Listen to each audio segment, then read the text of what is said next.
Mesdames, Messieurs, bonsoir. Vous regardez Africable Télévision, vous avez raison. Bienvenue dans ce numéro de l'invité du jour. Ce soir, nous recevons une dame, une grande dame de la télévision malienne, Aoui Touré. Aoui, bonsoir. Bonsoir. Aoui Touré est présentatrice du journal télévisé de l'ORTM pendant des années. Elle est sortie de la 19e promotion du CESTI avec des confrères comme Alexis Kalambri et Souri Ibrahim Keita de l'ORTM. Aoui, encore une fois, merci de répondre à notre invitation. Et votre passion pour le journalisme, on l'a dit, vous avez fait le CESTI de Dakar. Comment est venue votre passion pour ce métier de journaliste? Merci tout d'abord de me convier à cette émission. Sauf que le thème me heurte un tout petit peu. J'aurais voulu qu'on parle de l'exercice de la profession dans son ensemble, mais bon, le fait de le particulariser, ça me dérange un peu. Mais enfin, on va y arriver. Et pour aller directement à votre question, je pense que ma passion pour le journalisme, avant de parler de passion pour le journalisme, c'est des prédispositions d'abord. Je suis fille d'enseignant, paix à son âme, l'enseignant Albassa Touré. Donc, depuis le lycée, il a dû remarquer en moi que j'avais des prédispositions pour cette profession. C'est lui, sa passion, c'était tous les matins, à son réveil, il écoute Radio Mali dans le temps.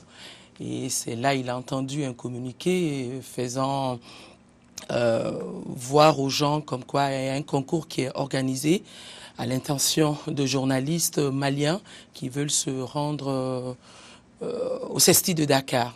Donc sans même demander mon avis, c'est lui-même qui allait chercher une feuille et un bic qui me dit il faut faire ta demande, tu vas concourir.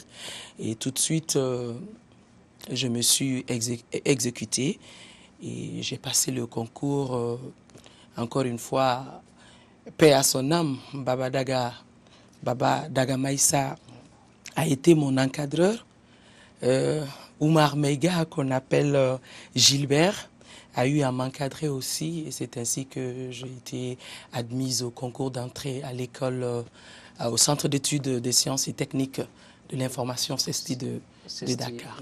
Et voilà, il y a une expérience qui a commencé. Aoui Touré, je l'ai dit en introduction, vous êtes une présentatrice vedette du journal télévisé sur l'ORTM. Et le présentateur ou la présentatrice est à l'heure du JT et dans tous les salons sans être invité. Quelle doit être la posture du présentateur selon vous, Aoui? J'ai beaucoup de responsabilités. Vous avez parlé présent ou présente dans tous les salons, appelons le chat par son nom. Les gens parlent de violation de domicile. Donc, je disais beaucoup de responsabilités parce que à l'idée seulement de se dire quand le top du journal est lancé, vous êtes face à votre responsabilité, vous êtes face à votre avenir professionnel. Parce que vous n'oubliez pas que le journal, c'est du direct. Et quelqu'un qui te dit qu'il n'a, après tant d'années d'expérience, qui n'a pas le tract, non. Je peux dire, ça me fera bientôt 20 ans d'exercice de cette profession, de présentation de journal télévisé, mais je vous avoue, chaque soir, 20h moins 5, j'ai le tract. Donc, heureusement, avec l'expérience aidant, j'arrive à amorcer mon journal. Aoui Touré, présentatrice vedette du journal télévisé de l'ORTM pendant des années. Aoui, le présentateur ou la présentatrice à l'heure du journal et dans tous les salons sans être invité. Quelle doit être la posture du présentateur ou de la présentatrice? Ce qui me vient tout de suite à l'esprit, c'est beaucoup de responsabilités. Appelons le chat par son nom, c'est pas sans y être invité. Disons, il y a une violation de domicile tous les soirs. Et donc, cela m'amène à dire que, encore une fois, insister sur le caractère responsabilité. On n'est jamais prêt pour la présentation du journal parce que ça dépend du contexte. Et tant que c'est du direct, je ne vous apprends rien pour ce qui est des conditions de direct. Une fois c'est lâché, c'est lâché, c'est comme cela. On peut dire la parole d'un journaliste, ça peut enflammer un pays comme ça peut mettre la paix dans un pays. Donc, mon expérience personnelle, à moi, ça me fait pratiquement bientôt 20 ans de pratique de présentation du journal télévisé, mais je vous avoue, tous les soirs à 20h moins 5, c'est le tract qui est là. Quand on me dit « top, c'est le départ », je dis « ah, je suis face à mon avenir professionnel, je suis face à mes responsabilités et je dois être à hauteur de mission ». Voilà quelques idées qui me taraudent l'esprit au moment de la présentation. Au moment de la présentation, oui, vous dites que le présentateur est face à son avenir professionnel. Aujourd'hui, est-ce qu'on a besoin forcément de faire une école de journalisme, par exemple, comme le CESTI, pour être présentateur ou présentatrice? Est-ce que les présentateurs d'aujourd'hui ou les présentatrices présentent dans les règles de l'art? Évidemment, évidemment, parce que si nous prenons même la déclinaison du CESTI, c'est un centre d'études des sciences et techniques de l'information. Encore une fois, on nous dit n'est pas journaliste qui le veut. Mais malheureusement, on aura le temps d'en parler, malheureusement, dans la pratique, dans l'exercice de cette profession, dans notre pays, notre beau pays, le Mali, est journaliste qui le veut. Et moi, j'ai toujours cru en embrassant cette carrière, j'ai toujours pensé que le journalisme, et je le pense toujours, que le journalisme, c'est une profession noble. Et n'est pas présentateur aussi, ou présentatrice qui le veut. Vous êtes passé par une école de journalisme, le b.a.-ba, l'attitude vestimentaire entre en ligne de compte. Vous ne pouvez pas venir. Aussi. Voilà, l'addiction. Ouais. Voilà. En plus de cela, il ne s'agit pas seulement d'être, comme on appelle ça, avoir une bonne élocution. Non, il faut savoir se tenir et se mettre dans des conditions du direct, encore une fois, et vous ne pouvez pas vous permettre, je vois que vous avez mis une cravate, une belle chemise, vous ne pouvez pas venir sur un plateau de journal en bras de chemise, parce que le journal, c'est quelque chose vraiment de solennel et quelque chose de très sacré, malheureusement. D'accord. Le journal est très sacré, très solennel, c'est le mot de notre consoeur Awa Touré. Awa Touré, femme journaliste, le mot vous déplaît? Femme journaliste, vous dites que vous êtes femme, vous êtes journaliste au cours. Évidemment, évidemment, le jour où je suis allé prendre mon parchemin, on ne m'a pas appelé Awa Touré, femme. C'est pas ça qui est mentionné sur mon diplôme supérieur de journalisme. Awa Touré, tout simplement, et Alexis Kalambri Oussori, Ibrahima Keïta, c'est le diplôme supérieur de journalisme.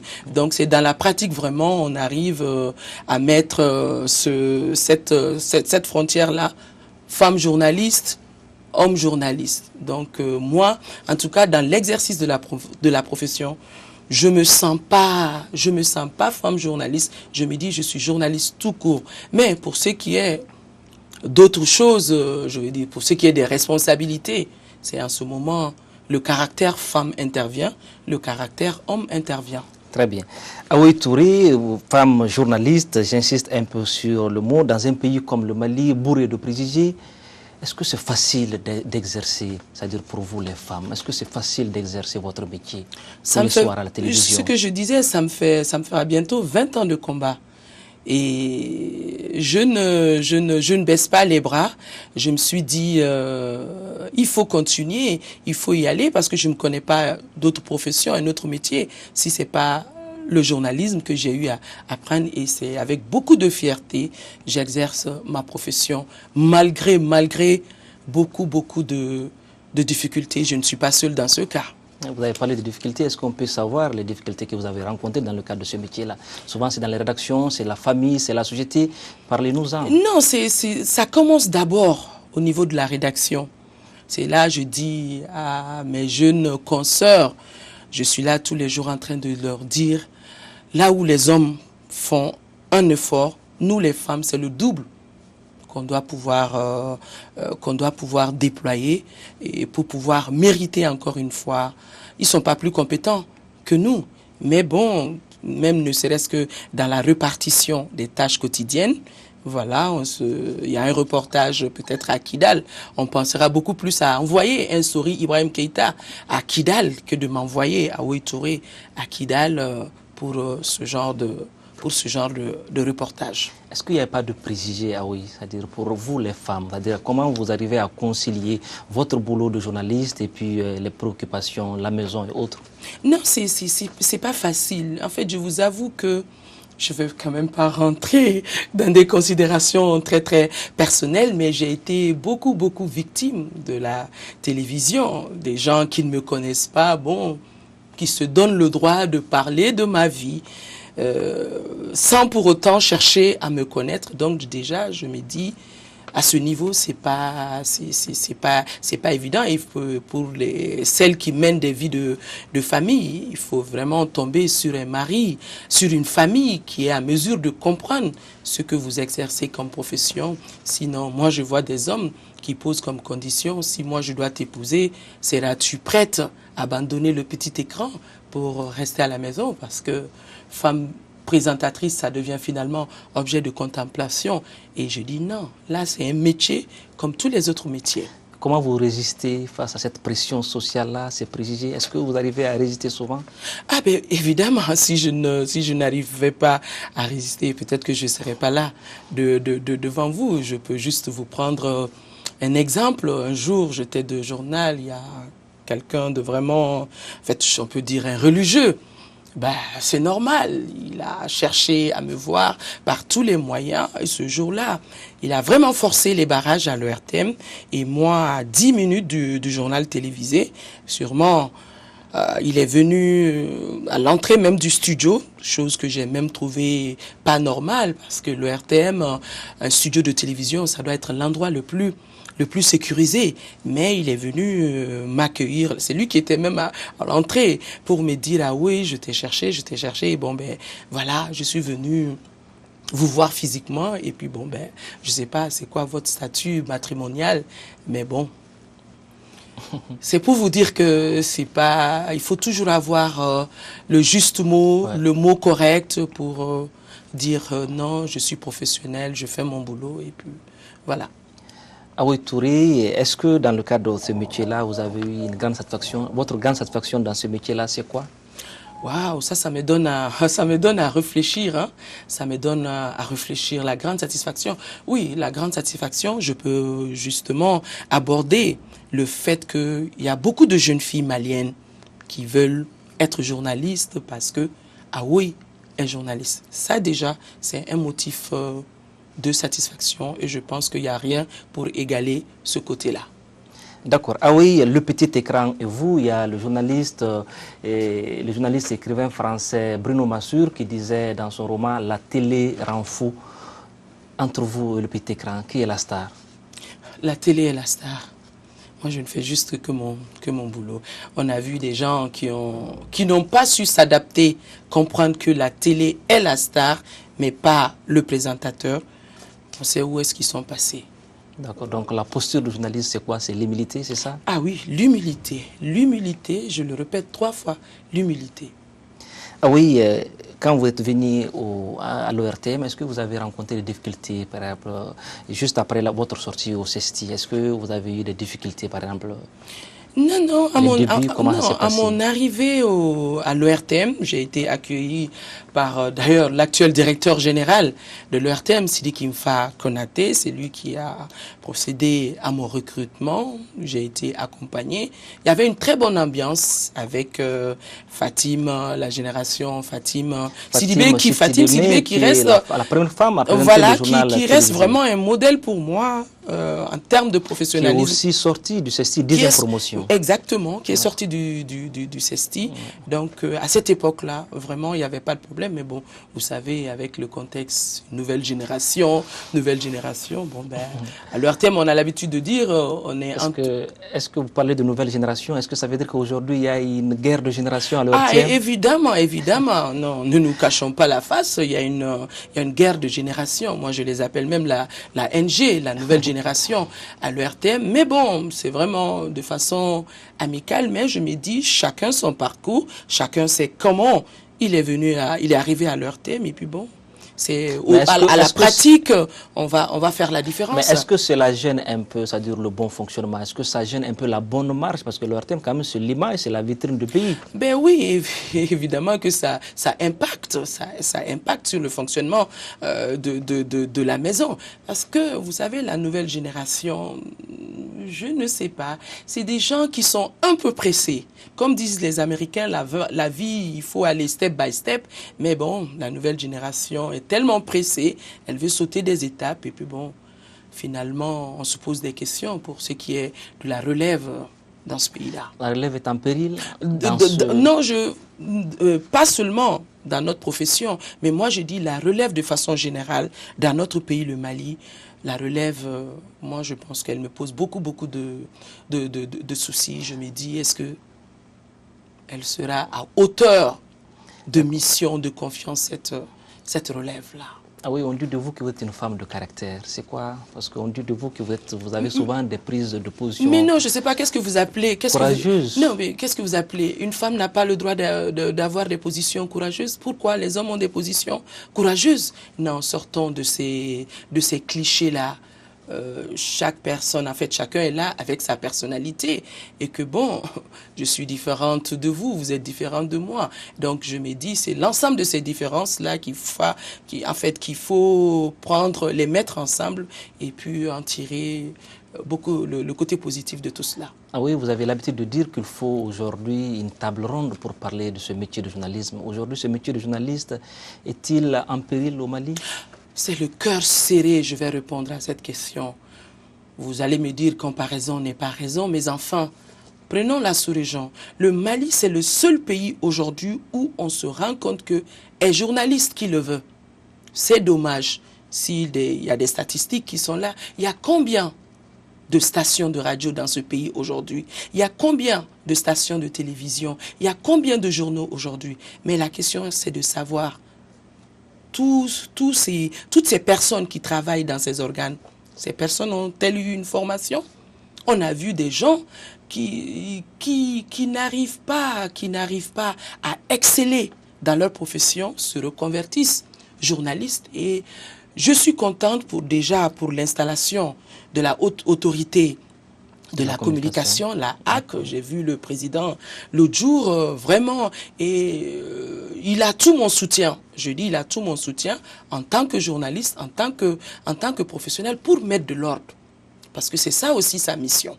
C'est bien beau de faire le constat.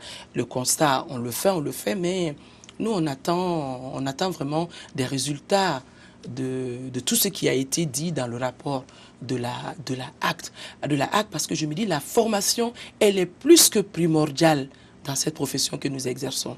Oui. Ce n'est pas chirurgien qui le veut, même si on est un mécanicien. Le mécanicien, sachant bien manier les tenailles, il ne va quand même pas se lever, aller dire, je vais aller opérer une personne. Donc notre profession, c'est comme cela aussi.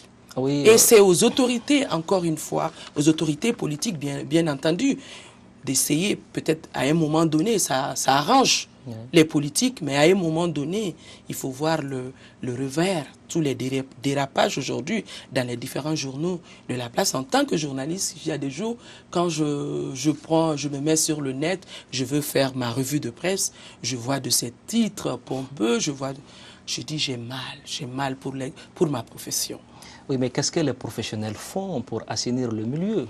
Ben, je ne sais pas. Ceux qui sont sortis d'une école de formation, ils sont minoritaires aujourd'hui par rapport à ceux qui ne sont pas journalistes. Et ceux qui ne sont pas journalistes, moi je me dis, ça c'est beaucoup plus le côté commercial que toute autre chose. Vous êtes sorti d'une école de journalisme et quelqu'un qui n'est pas sorti d'une école de journalisme, vous les mettez devant une situation de corruption.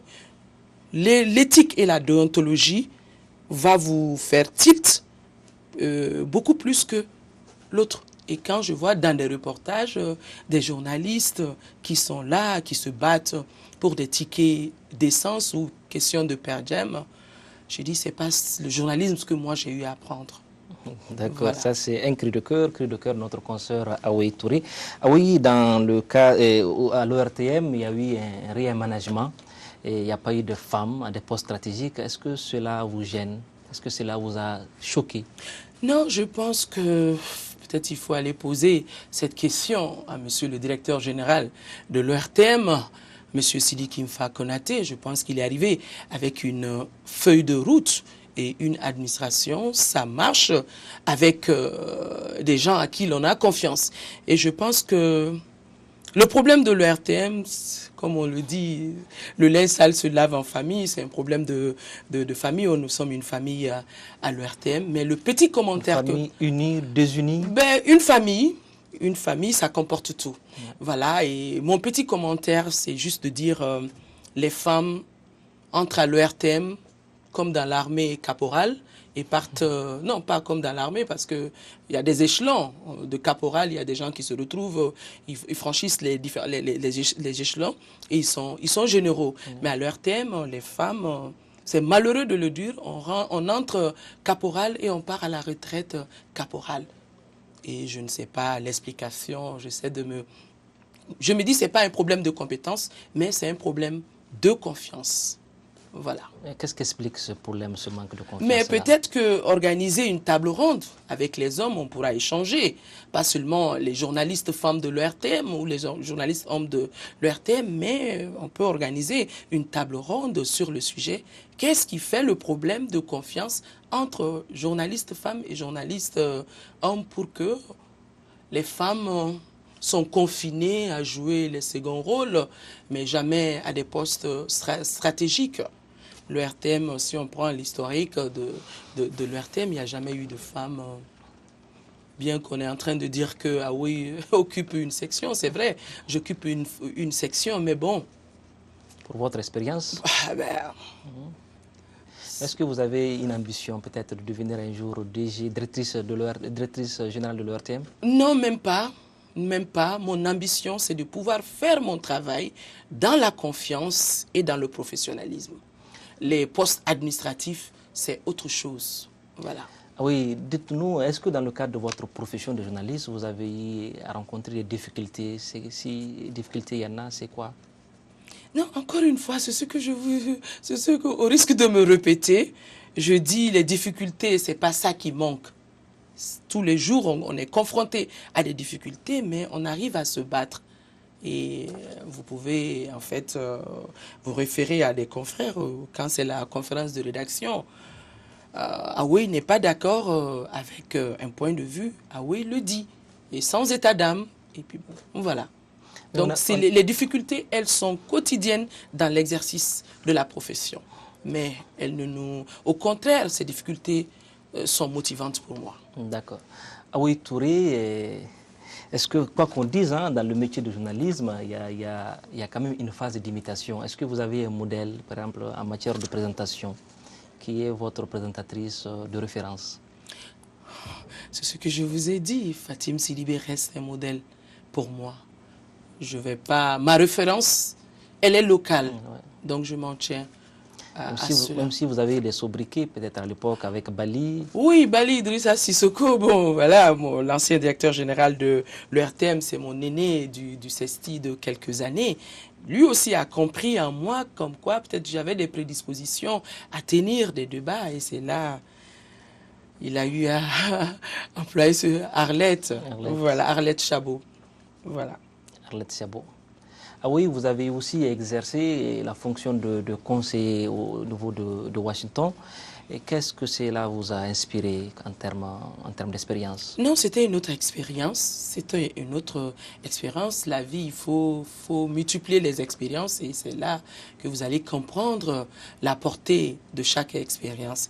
Et l'occasion de rendre hommage à l'ancien président malien, Amadou Toumani Touré, qui à un moment donné a été inspiré de dire que Aoué est à mesure d'occuper ce poste à Washington, poste qui n'existait pas, et que bon, il fallait mettre un contenu dans le poste, et compte tenu des relations entre le Mali et les États-Unis, ne serait-ce que du point de vue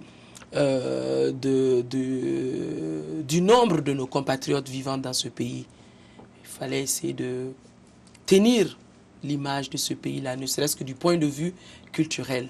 Voilà, j'ai essayé de faire de mon mieux Et maintenant, Salif, mon jeune confrère, Salif Sanogo, qui a pris le relais, il mouille le maillot, comme on dit, passez-moi l'expression. D'accord.